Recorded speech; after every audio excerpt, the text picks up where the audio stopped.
Alleluia, Christ is risen. Welcome to a word of hope for Tuesday in the octave of Easter. My name is Father Jordan DeGuire, and I'm here at St. Catherine of Siena House in Grand Rapids, Michigan. Throughout the octave of Easter, we're reading these different Gospels of the appearances of the risen Christ. Today we get part of St. John's account, where Jesus appears to Mary Magdalene in the garden.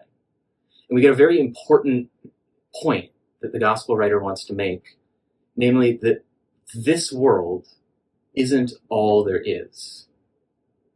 The writer Charles Taylor has talked about how our culture, our age, is a secular age, that our imagination is shaped and defined by the here and now, what's right in front of us.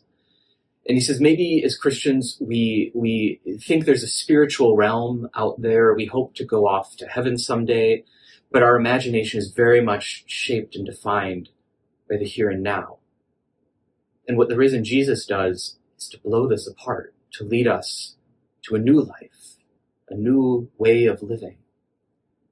So when he appears to Mary Magdalene, there's this mix of the familiar and the unfamiliar, the known and the unknown.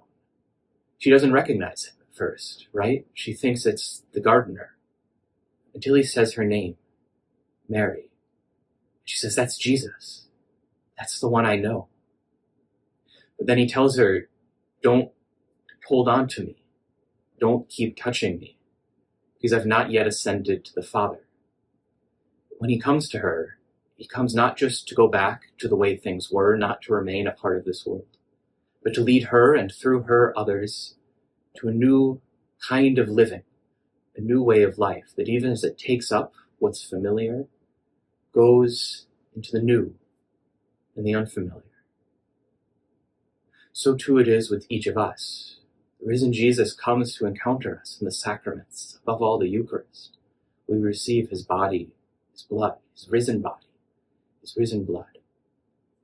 In the Word, when we hear him speaking to us, he comes to us so that we can encounter him, so that we can be led forward, and so that we can proclaim this new way of life, this new heavens and new earth to those around us.